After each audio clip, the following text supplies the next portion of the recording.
Thank you for joining me.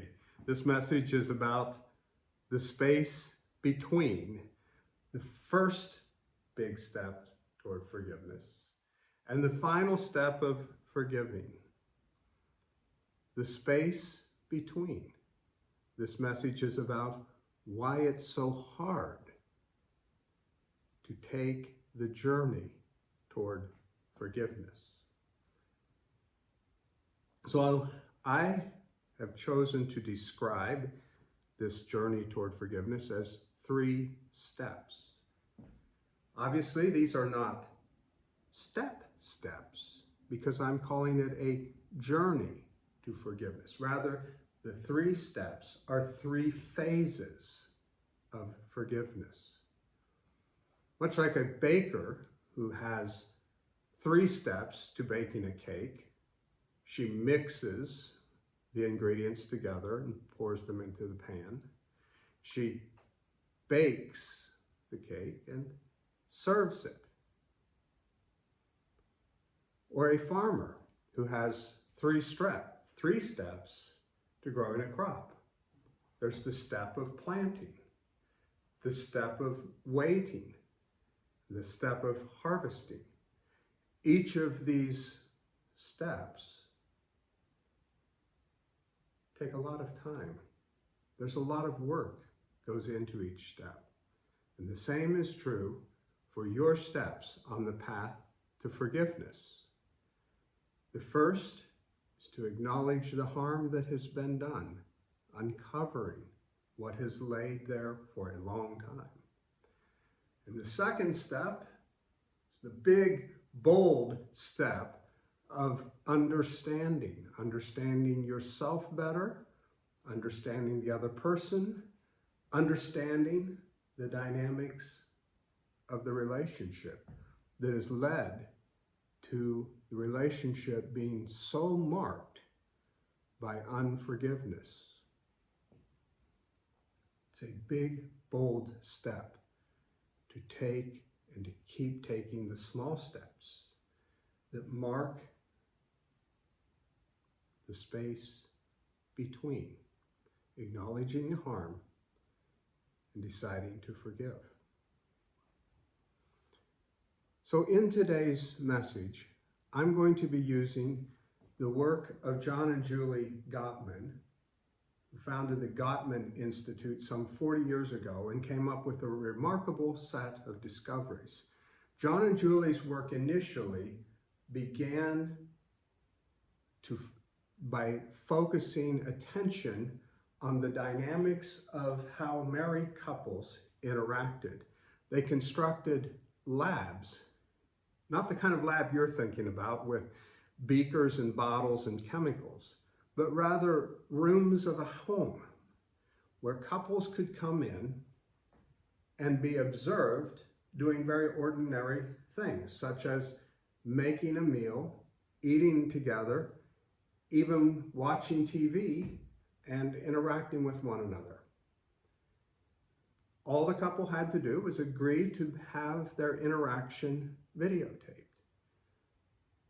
John and Julie would study the tape, paying careful attention to more than just the way what words were said, but the ways in which words were said, paying very close attention to facial expressions. And while John and Julie began their work thinking they were working on married couples, their work has been expanded to cover almost every human relationship because it has been so valuable. What did they discover? Well, the step of being monitored was just the first step. John and Julie would check in months later, maybe a year later, and then a decade later to track where the couples were in their journey together. And in a very short time, almost from the beginning few years,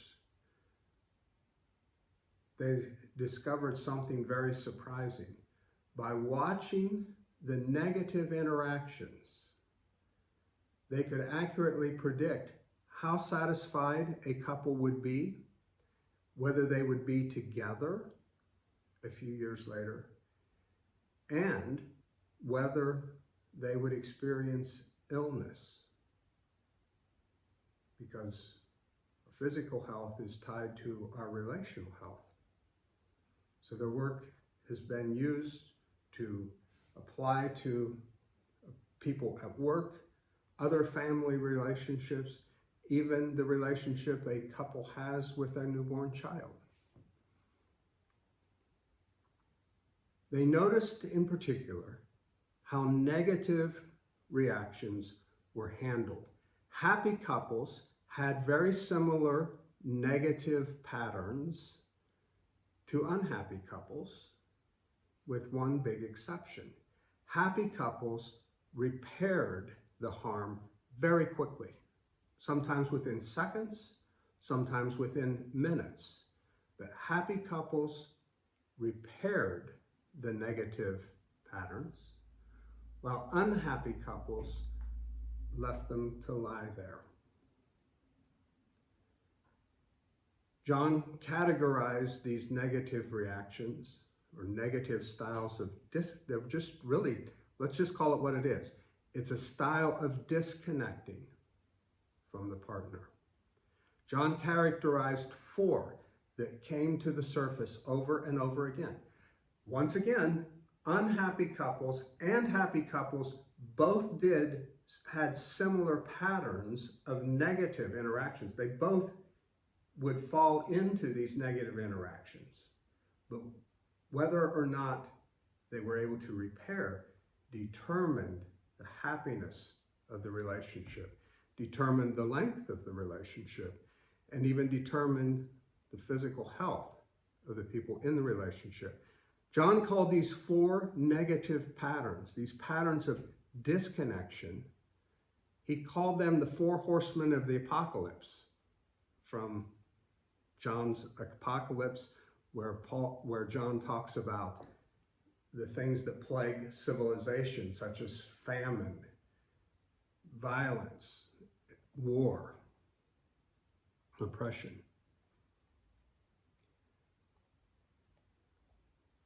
The first to be identified is the one that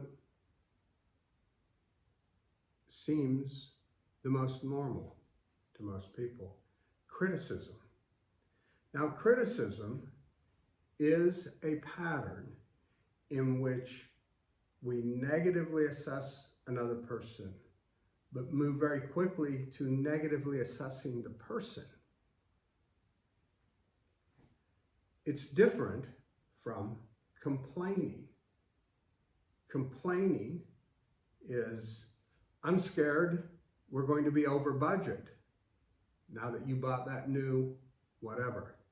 I thought we had agreed to talk about our decisions before we made them. Criticism, on the other hand, is more like this. What did you buy that for? You know that we've said we weren't going to buy, we don't have the money for these things. You are so selfish. All you think about is you. Now we're not going to have the money for. Do you see the difference? And criticism can very easily move into a deeper, meaner form of interaction: contempt. Here, things like disrespect, sarcasm, ridicule, name-calling, using our body language such as rolling our eyes or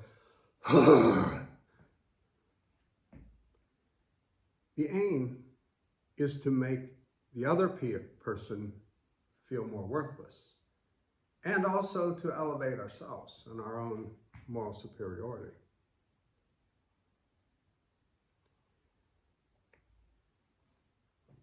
The third, defensiveness, is a reaction, a negative reaction. Many times it's a negative reaction to criticism. When we feel criticized, rather than take the person's concerns seriously, or accept responsibility, defensiveness shows up. So criticism followed by defensiveness from the other partner. It's not taking the person's claims seriously. And in fact, many times, defensiveness reverses the blame, finding something in the other person. Well, yes, I had to buy that because you bought this other thing. You spent so much more than I did. So reversal of the blame. And the fourth is stonewalling. And stonewalling is often a response to contempt. When someone speaks disrespectfully to me, when they use language that is insulting, I want to shut down. I want to walk out of the room. Stonewalling is an evasive attempt. It's an evasive maneuver where we tune out or turn away, act busy, distract ourselves. Just pause here to say that stonewalling is not the same as taking a break. When someone treats you with contempt, it does cause powerful emotions to surge. And you may need to take a break and say, excuse me, I'll talk about this in 10 or 15 minutes. But right now, I need to get control of myself. So, you see a slight difference here? Stonewalling is not responding at all, just turning away in silence. The right response, I just want to highlight it, that there is a different response, and it's actually the right response to contempt. You cannot control your emotions in the immediate moment. Don't be defensive. Don't tune out. Just ask for a timeout. So those four things, criticism, defensiveness, contempt, stonewalling, those are the things that pile into the basket that is affecting the way that we connect. Step 2 is understanding.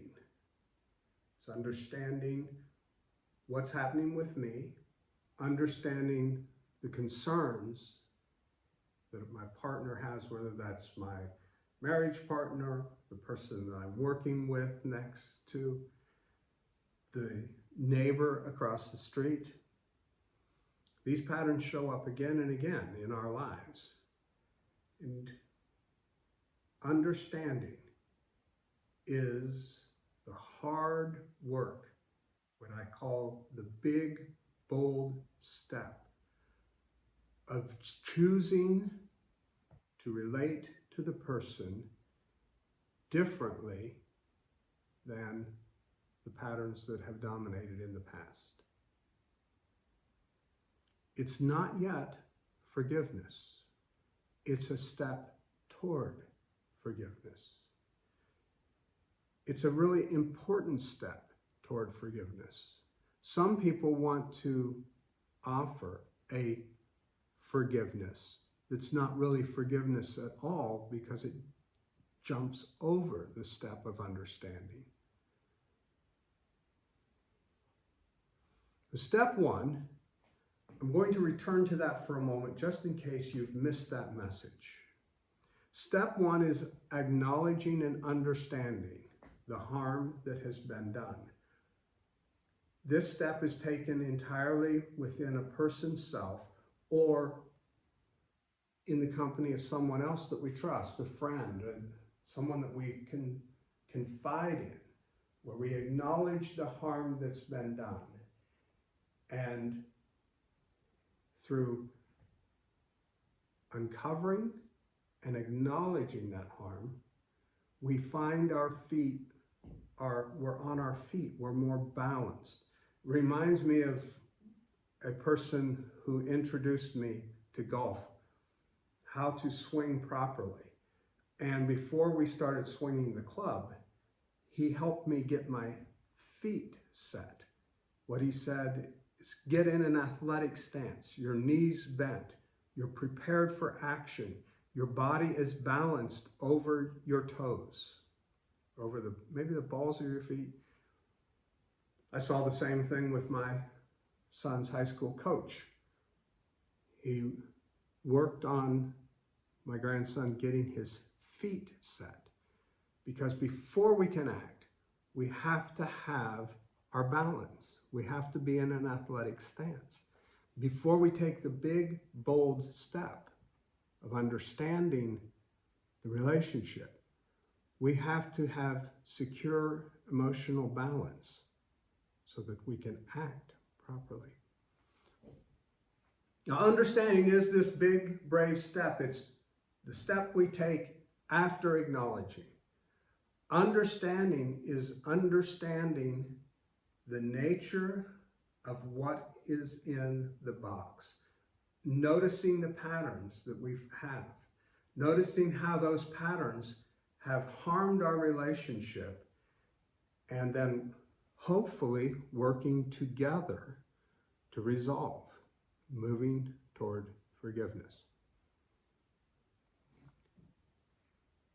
First of all, in order to understand, I must be humble.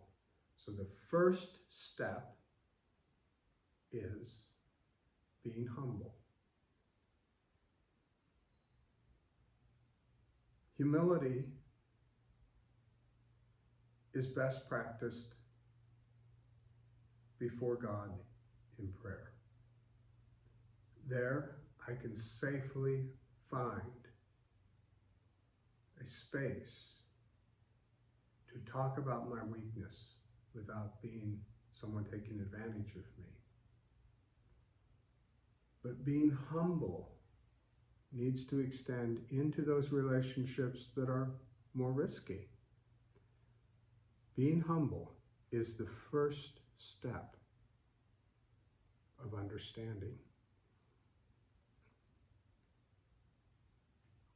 Second, another part of this is to take responsibility for what we own.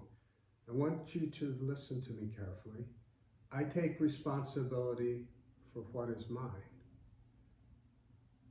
The step toward forgiveness, this big, bold step of understanding, is understanding more accurately.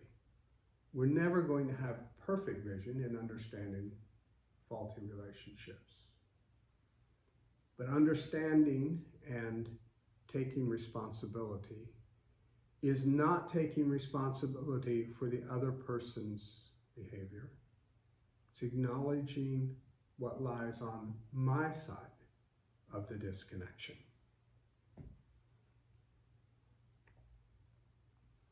The third step is working together.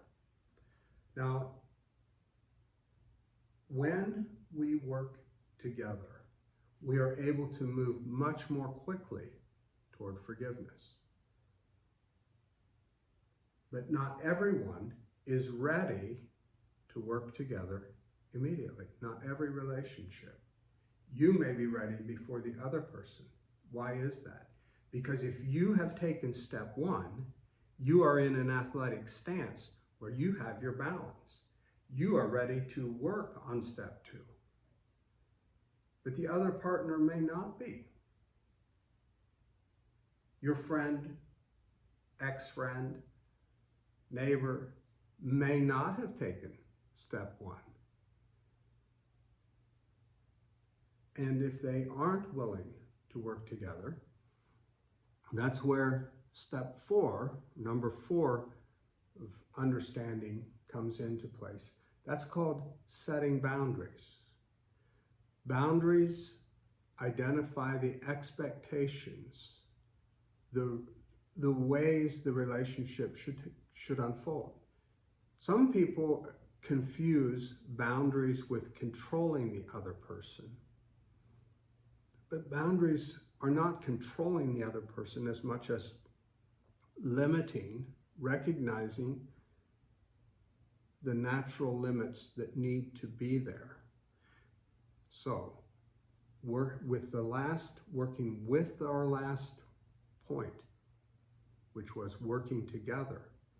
If the other person is not ready to work together, you may have to set boundaries on how much you're able to interact with them. Because forgiveness cannot take place if you alone are taking full responsibility for the relationship. So what can you do if the other person is not available to work together or unwilling? That's where boundaries come in. And boundaries help us identify the difference between us and them. And most of the time, a lot of the problem with our unhealthy disconnections really lies in the pattern of not setting appropriate boundaries. So by being humble, taking responsibility, and if possible, working together and setting boundaries, we are taking this big, bold step. Step one was acknowledging, getting our emotional balance underneath us. Step two was understanding. And now we are prepared to take step three. More on that to come.